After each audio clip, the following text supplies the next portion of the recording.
Welcome to the League of Legends Champion Spotlight, featuring Jax, the Grandmaster at Arms. Jax is a melee fighter and duelist, adept at killing targets one at a time, while surviving attacks from surrounding enemies. Jax's passive is Relentless Assault. Every time Jax lands a basic attack, he gains bonus attack speed for a few seconds. This bonus stacks multiple times up to a cap. Leap Strike sends Jax lunging toward target minion, monster, champion, or ward, whether friend or foe.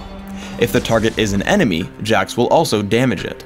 Max Leap Strike by level 13 for mobility and damage output, taking 1 point by level 3 for jungling, and a point at level 1 when laning. Empower causes Jax's next basic attack to deal bonus damage. This ability will reset Jax's attack timer, meaning you can use it as an almost free attack if you time it correctly. Additionally, if you activate Empower before using Leap Strike, it will deal damage on top of Leap Strike. For maximum damage output, max Empower by level 9, with your first point at level 2. Counter Strike buffs Jax for a few seconds, causing him to dodge every attack made against him for the duration. At the end of this duration, Jax stuns and damages all nearby enemies. Counter-Strike deals bonus damage based on how many attacks Jax dodged. Take just 1 point in Counter-Strike early and max it last. When jungling, grab it at level 1. Jax's ultimate is Grandmaster's Might. Passively, it grants bonus damage to every third consecutive attack Jax makes, though this counter resets if Jax waits too long between attacks. When activated, it grants Jax bonus attack damage and ability power for a few seconds. I play Jax as a jungler, starting with Counter-Strike and a Vampiric Scepter. Upon reaching level 3 for Leap Strike and killing the Lizard Elder, look for a gank. I spot the enemy Annie in mid lane. I approach the brush and signal my teammate. I Ghost, trigger Counter-Strike, and Leap Strike into range. I stun her and continue damage output with Empower. As my teammate flashes into range for the stun, we pick up first blood. Specifically look for ganks when your lane is pushed to your own turret. Note the enemy team directly on top of my team's bottom turret. Even though I'm on the other side of the map, this position represents free kills. As I head in, I activate Counter-Strike and walk toward the brush. Seeing Vayne juke back, I Leap Strike in and kill her with Empower. After, I look for my next target, choosing the one with the least health, Warwick. Though he flashes, I still pick up the kill with the Lizard buff. After Gangplank retreats, I head for the dragon. Using Wriggle's Lantern, I ward the most likely route my opponents will tank to gank me and take down the dragon. The massive attack speed from Relentless Assault ties in well with the bonus damage from Wriggle's Lantern, Empower, and Grandmaster's Might, resulting in a much faster dragon kill than almost any other champion. When fighting one-on-one, take special care to preserve both Leap Strike and Counter Strike, as they're your only tools for catching up to running opponents. As I gank Yorick on top lane, I head in with a basic attack and an immediate Empower, granting me 2 attacks almost instantaneously. Once he starts running, I trigger Counter Strike for the stun. Yorick survives Leap Strike, so I close the gap with Ghost for another Empower and the passive trigger from Grandmaster's Might, picking up the kill. Remember that Leap Strike can be used on your own wards as an escape tool.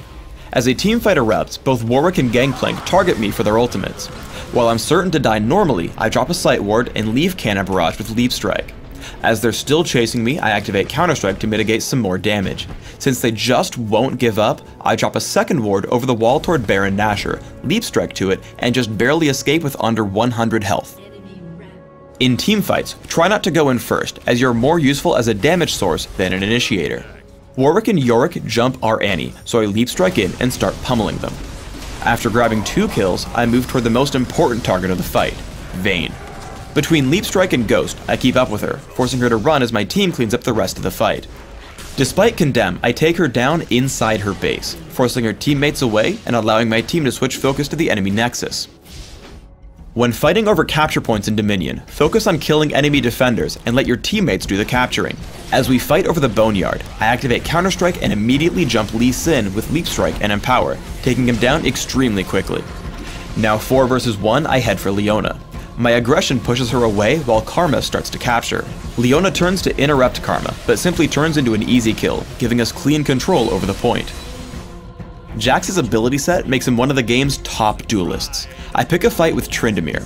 I land 1 basic attack, then immediately trigger Empower to get a quick second hit. My third attack triggers Grandmaster's Might, and I activate Counter Strike to mitigate his damage output, bringing Tryndamere to 1 health before I've lost any. He exhausts me and triggers his ultimate, so I run until Undying Rage times out. I land Leap Strike right as it ends, grabbing the kill and control over the refinery. For runes, I take flat attack damage marks, flat armor seals, attack speed glyphs, and flat attack damage quintessences. This setup is aimed at grabbing me fast jungle speed and great overall damage through my basic attacks and physical abilities. In Classic, my masteries are 26-4-0, taking every possible physical damage increase in offense and reducing minion damage wherever possible in defense. I also take Smite and Ghost to jungle, mastering both. In Dominion, I place all 30 points into the offense tree, making sure to add magic penetration and substituting out Smite for Ignite. In Classic, open with a Vampiric Scepter when jungling, quickly adding Boots' speed and upgrading to Wriggle's Lantern. Then consider Mercury Treads or Ninja Tabby, depending on what damage type is most prevalent. Grab Phage first as you work toward Trinity Force. Always make sure you can survive the enemy team, considering items like Atma's Impaler and Guardian Angel for physical damage, or Hexdrinker and Quicksilver Sash against magic. When looking for more damage, look toward Hextech Gunblade and Ginsu's Rageblade. In Dominion, you'll have very similar build goals. Start with Prospector's Blade, Boots' Speed, and 2 health potions.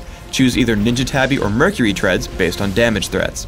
Then consider a number of damage options like Trinity Force, Hextech Gunblade, and Ginsu's Rageblade. If needed, also investigate defensive options like Odin's Veil and Guardian Angel. Thanks for tuning in to the Jax Champion Spotlight. Please subscribe to the Riot Games YouTube channel above, and don't forget to thumbs us up just below the video.